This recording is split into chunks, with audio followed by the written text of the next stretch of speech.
Welcome to Your Ultimate Life podcast, where we help you break free from mediocrity and create a life of purpose, prosperity, and joy. Get your free video series at yourultimatelife.ca. Hello, welcome to this episode of Your Ultimate Life. In fact, welcome to your ultimate life. Whether you've created it yet or not, this episode is titled Identify, Productize, Monetize, Part 1. And I said Part 1 because I want it really clear that there's 3 steps to this. I talk to people every single week because my business is about meeting people. It's about meeting you. It's about serving every single person that I meet. And you know, one of the things that is so consistent about that serving is so many of the same common problems show up, the same questions, the same fears, the same doubts. Every person, me, you, everyone, is unique, absolutely, no question. But we have a set of common worries and fears. They show up again and again. Now, last night, I did my LA Talk radio show, Your Ultimate Life, same title as the podcast. And I answered 10 questions that are common, that I hear all the time. And I would encourage you to go there, latalkradio.com. And under our shows or our guests, you'll see my name and Your Ultimate Life. Listen to the one yesterday, the one that was March 5th, which was last night. It really will be good for you.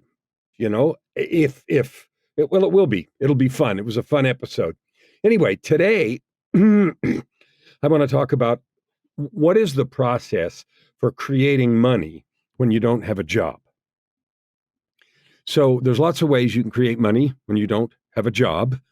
One way is to own a business, create a business, and be an entrepreneur.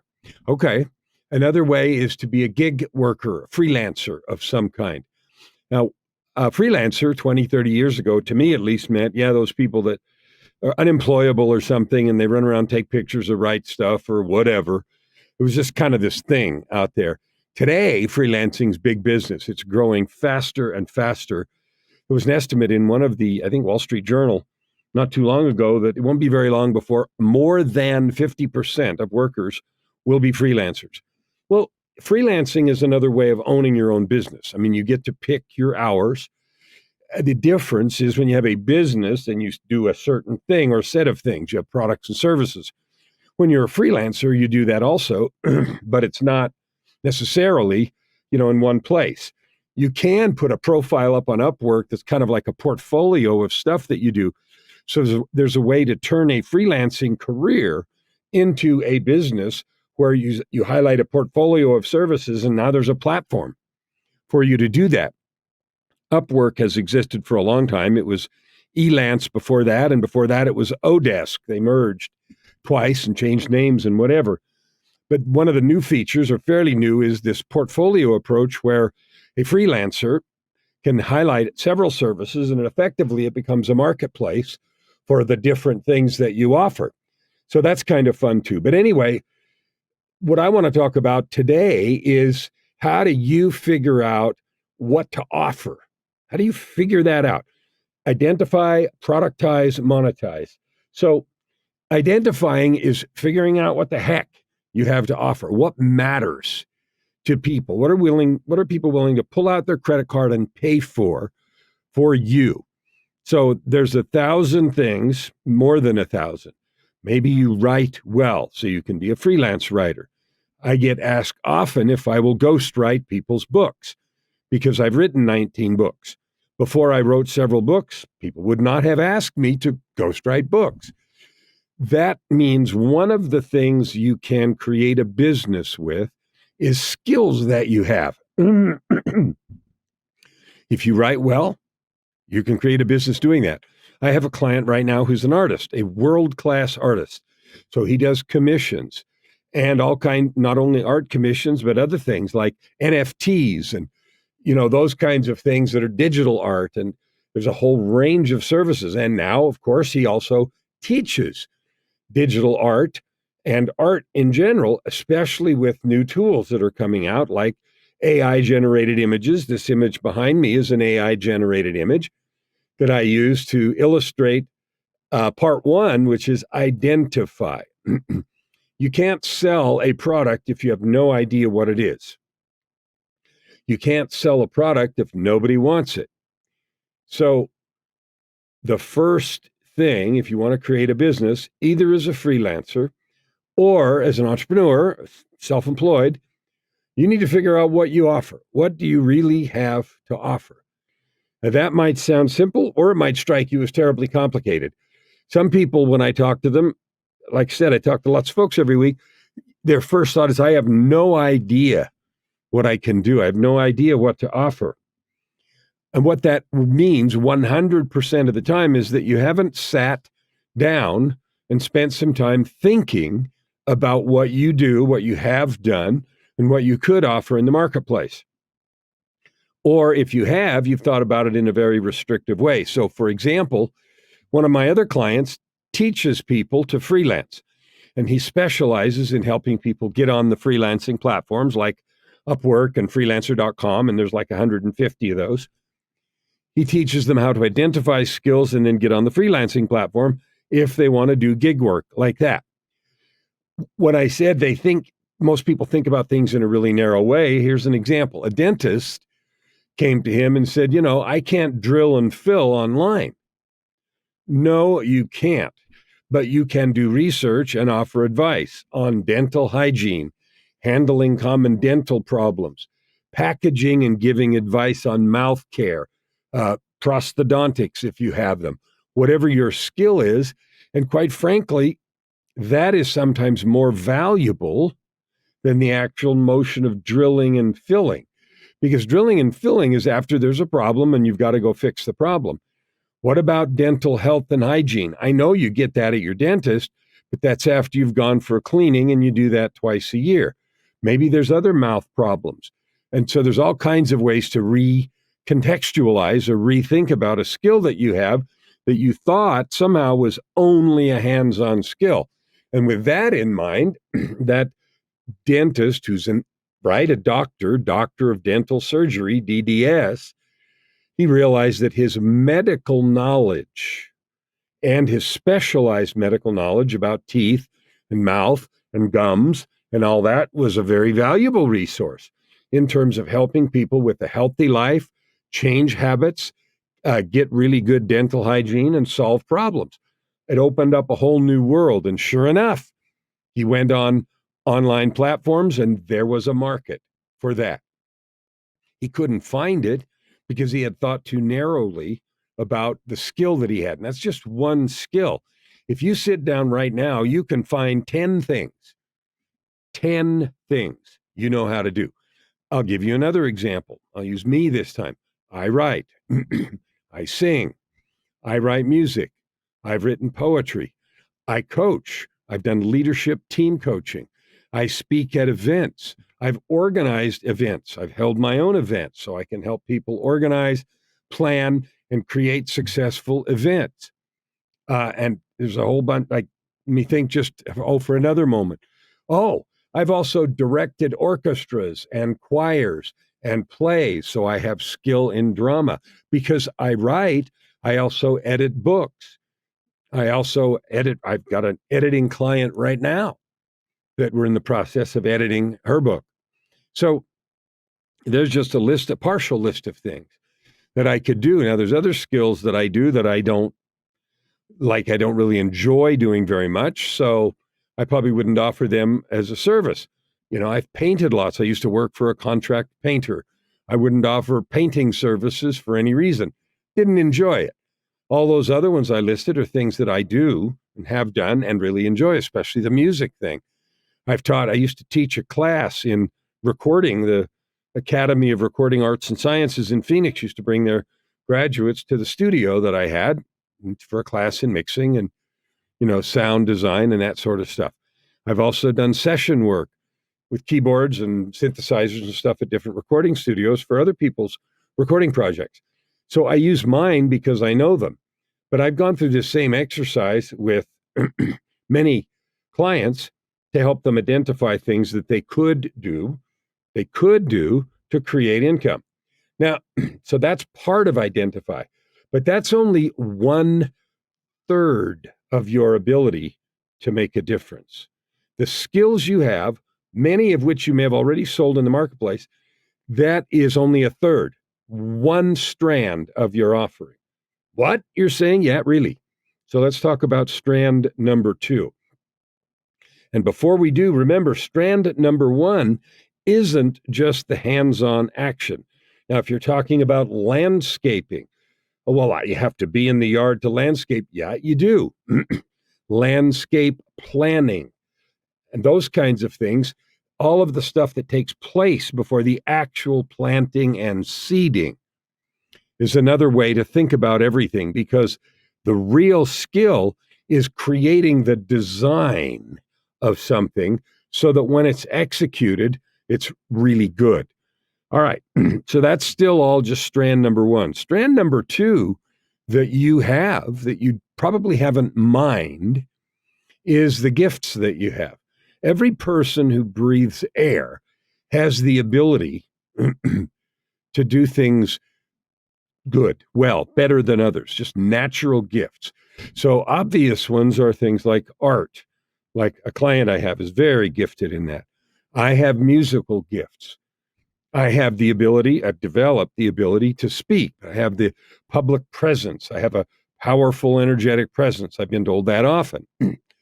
You have gifts. I don't know what yours are because you're not here with me, but I can tell you I can find them if we had a conversation, and I invite you to do that. I always do that on these podcasts, and some people me up on it, and some people don't because they think I'm not serious.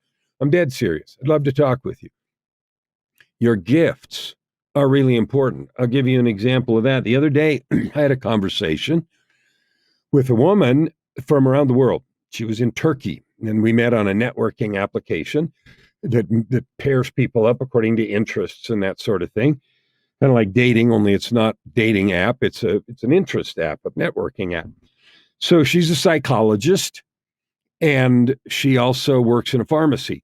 So she's a psychologist that is stationed in the pharmacy to offer that kind of psychology support for people that might have, be on mental health medication or, are coming for that kind of support.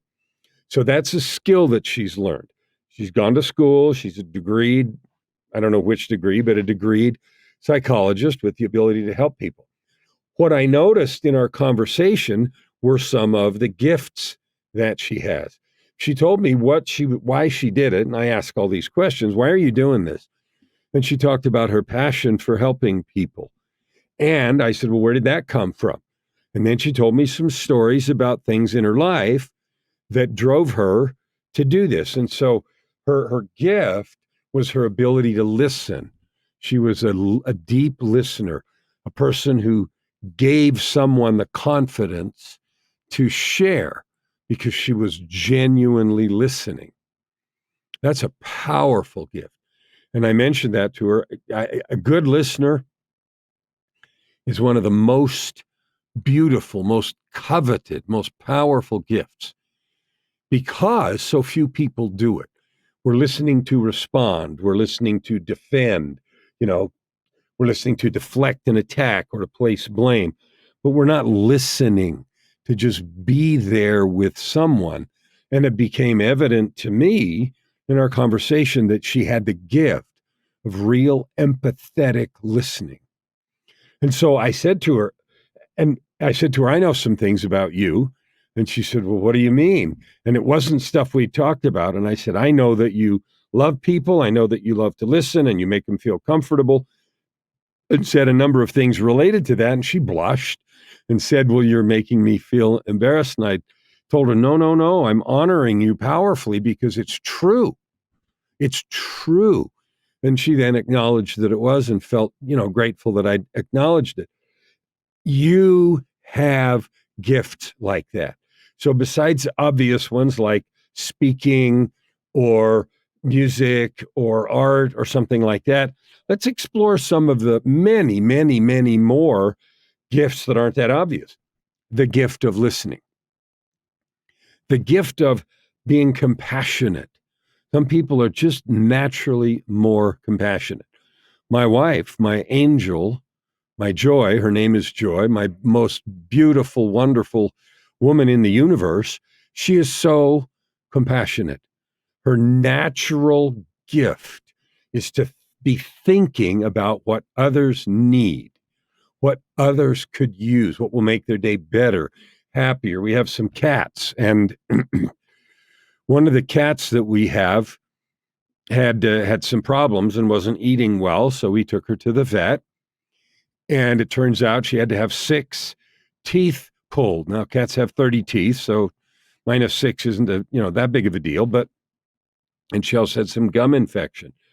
Well, her natural tenderness and kindness, we now have a ritual where we use a syringe to wash her gums every day, and she was on antibiotics for a couple of weeks, which we had to administer morning and night. And stuffing liquid antibiotics down a cat's throat is a whole different adventure that we eventually mastered, and so that was fun.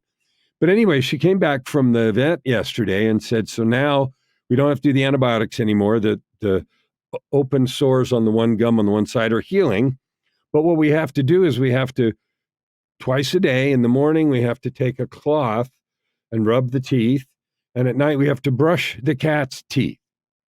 Now, I'm not a cat person. I don't dislike them, but I haven't ever been, I love cats. And she's adores them. So the idea of we have to brush cats' teeth every night, of course we're going to. We love it. We would do whatever for them. And I thought, there she is in her tenderness again. And of course I said, yes, we will. I agreed to support. But that is a natural gift for me. It's something I have to do on purpose. So that's a natural gift. So that kind of compassion. Another gift is the ability to read between the lines, the ability to know what someone is feeling and thinking instead of just what they're saying. Exercising that gift means you have to take yourself completely out of the equation, because if you're listening for any benefit for you, or if you're listening for anything else, you won't hear what's really between the lines, the things that are not being said, the words in the white spaces, thinking about a book. That is a powerful gift. Another gift that I know about someone that I've seen them with is a gift to know just what to do all the time. There's a situation that is different, and suddenly and immediately this individual that I know knew, let's do this. And nearly all the time they were bang on. It doesn't mean there couldn't be some other way, but they were able to immediately and quickly think of what to do to mitigate or remedy a difficult situation or something where something went sideways. That's a gift. There's hundreds of others. But you know what most of us don't do? We don't sit and think, well, what are the gifts that I have? Maybe you need to ask those you trust and love. What do you think I do naturally well? What we tend to do is downplay those. Well, because it's easy for you, you think it's worth nothing. That's not true. That is one of your most valuable things, is the stuff that you do well, that sets you apart a little bit or a lot, that just kind of comes naturally. Those gifts are divine. Those gifts are precious. Those gifts are powerful. So that kind of thing is something you can also use to identify what you have to offer in the marketplace. I'll give you another example. I spoke to another woman a few days ago, and her path had led her to be a mediator in high conflict divorces. So she had been a mediator, and now she's moved on to integrating that skill of mediation into coaching that she does for women of high conflict divorces. But the gift was her ability to take herself out of a situation and listen attentively and carefully so that she could be an effective mediator, to find where possible common ground was, to find suggestions and power. Most people can't take themselves really out of a situation in an objective way and be powerful in solving problems. Some people have a natural problem-solving gift. They can, not in conflict necessarily, but just their natural ability is to see a possible next step quickly and without drama. So there's hundreds. I don't have time to go on and list all of them, but there's hundreds of those. But you won't know what yours are unless you take some time to sit and listen to yourself. Think about what you do well, what you do naturally. Ask those who know and love you. Look at situations that you've been, not where it's only skills you've learned, but natural things that you do, and you'll be able to identify a list, at least 10 things, just like your skills are at least 10. So now you have two lists of 10 skills you could or have sold in the marketplace. Gifts are things that you do naturally. Now, can you imagine if you marry those, if you augment the skills you have with one or more of the gifts that you possess so that you're more valuable, more appropriate, more powerful, more insightful, quicker to solution, quicker to making things happen that need to happen. That's powerful. Now, we haven't even touched the third one, which is the most powerful. Most powerful. Okay? The third list is your life experience. Your life experience is that set of things that has happened around you, happened to you, for you, however you want to say it, in your life. The time your parents got divorced, the time you broke your leg and missed a school trip, the time your friend betrayed you, the time something great happened, you were valedictorian. The set of experiences that have shaped your worldview. Okay, that is king. That is most powerful because the skills you have and the gifts you have, you only apply them in the context of what you believe is possible. And those events of your life experience, the basket in which all that other has unfolded, that is the real gold. What you have learned from life is the most powerful gift you can give to anyone, period. Now, it might be tough things that have happened. Maybe you've gone through financial hardship, bankruptcy, or had someone sue you and lost everything. Or maybe you had the IRS or the other taxing agencies, CRA in Canada, seize property. And you have all of a sudden, some kind of thing. Maybe you've gone through a divorce or more than one. Maybe you've gone through abuse. Maybe you've gone through child custody issues. Maybe you've had a child get in trouble with the law or with drugs or some other thing. Maybe you've had a very difficult competition and you won. You prepared yourself well and you learned the value of dedication and effort and focus and perseverance. That life experience that you have, the lessons from that are your third column, and they are the most powerful. Let me give you some examples of those. I know someone who has learned resilience, and that's one of her key words, by the things that she struggled with. The latest is a couple of years ago, she had a bout of cancer. Now she has come out of that. She's back in flow, back doing things. She's an MC. She's a wonderful motivational speaker. I love her to death. She was a client a number of years ago. It's come I know her and follow her. And she's doing that, creating those things with abilities and attitudes and learning she wouldn't have without that life experience. So the way to fill that column is to think about the things that have happened in your life. Now, you can think about positive ones or negative ones. The ones that seem to stick out the most are the negative ones, the hardships, the difficulties, the smackdowns, the betrayals.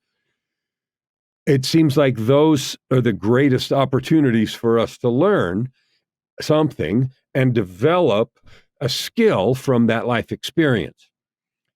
People call it the school of hard knocks. That school is only valuable if you let those events refine you. Some people have this stuff happen, right? And they get angry and bitter at the world, and they let those events ruin them. Now, maybe they were completely unjust, wasn't fair, was wrong, somebody lied or misunderstood, you got dissed or blamed or hurt in some way. Maybe you had an accident, someone was drunk and hit you, and so you're in a wheelchair. And so your choice is to be bitter and raging the rest of your life and think that person should be tarred and feathered and a bunch of other horrible things. Or you can do what Christopher Reeve did, the guy that used to play Superman, and then he got in a horse accident and was paralyzed. And I forgot from where down, but he lost the use of most of his limbs. He had a fabulous acting career ahead of him, which of course was cut short. He chose to use his terrible thing that happened to him to be powerful, to be encouraging, to spread love and optimism and capability around the place. And you've seen them, motivational speakers that have all kinds of struggles and difficulties. They overcome them and they choose to offer encouragement. They choose to interpret life in a positive way, believe in a future possibility, help other people believe in it, and so forth. Even though something happened to them, born that way, accident, someone else's fault, whatever. So your life experiences, especially the hard ones, they can either ruin you or they can refine you. If you let them ruin you, that's a choice. Letting them refine you is more work. It's easy to get bitter, frustrated, or resigned because something got in your way, and it's easy to let it ruin you. The process of refinement is a lot more rigorous. And sometimes things ruin us until we decide to do the work and allow them to refine us. You get bitter and frustrated and negative about something, and it ruins your attitude, ruins you, what you believe is possible, etc. And then you decide you're going to not let that define you. Whatever massive hardball from life was thrown in the mix, you decided it wasn't going to define you anymore or limit you in any way.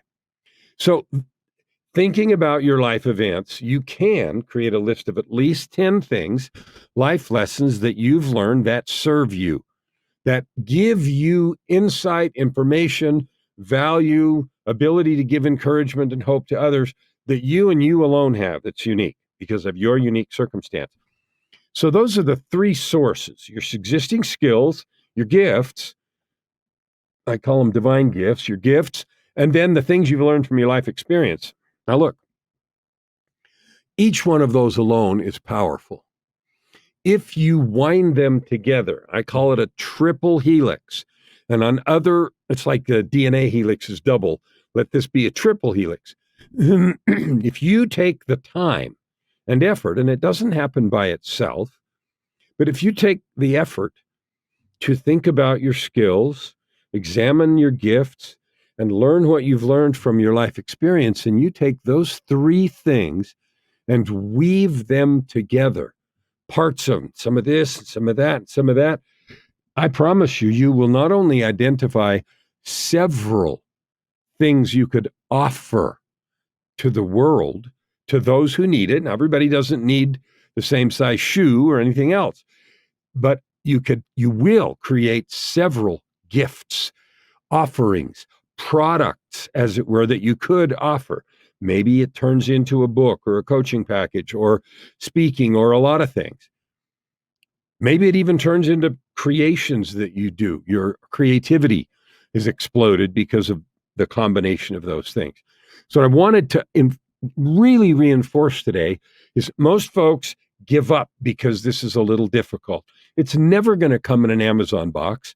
You don't go digging it up in the yard like you go on safari.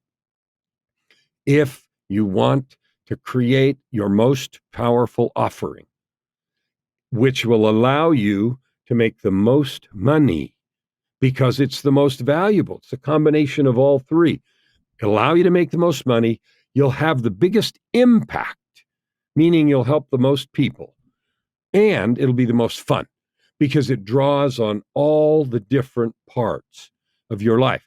It doesn't come together accidentally. The lady that I talked to the other day said, where she landed right now, she had gone through all these iterations, and she said, now I finally, know what I want to do when I grow up. Funny, but it was exactly the weaving of the skills, the gifts, and the life experience lessons. Now, if you want to identify what that is for you, then go through that process. If you want help identifying the things, the three columns, or weaving them together, that's part of the work that I do. Why do I offer that service? Because I have done it for me and many others. When I look at my skills, gifts, and experience, that is a thing that comes out clearly and powerfully because of my life experience. So if you want to know, people say all the time, I don't know what I'd do. You haven't done the work. If you want my help to do the work, reach out and let's talk. Because the world, some group of people in the millions are waiting for your voice. They're waiting to hear what you have to say, waiting to purchase the value that you create by weaving your triple helix, by putting together the best offer you can, whatever form that is. Next episode, we're going to talk about how to productize that, because identifying what it is step one. We're going to talk about how to turn it into a viable product, like the loaf of bread that you can offer for sale so that it can serve. And, you're free to give it away as a volunteer also. But you still have to figure out what it is so you can talk about it and describe it and help people understand, because they're not going to know your skills and your gifts and your life experience. So you and we have to be able to describe it in a way that makes sense to people. I just said that to you. I am an expert at helping people find their most powerful gift, their delightful, cool, heart-centered place. I do that as well or better than anyone I have ever met. And I offer it as a service. Why? Because I'm called to do that. My commitment is to help 250 million people this year. To do what? To see or understand who they really are, which is this combination, what they have to offer, and then help them use that offering to add good to the world and create that ultimate life of purpose, prosperity, and joy. You can have it. I can help. I encourage you to start and listen to the next 2 episodes, because then we'll talk about how to productize and how to monetize that amazing superpower. That will all help you move forward to create your ultimate life. Open your heart and this time around, stand. Thank you for listening to today's episode.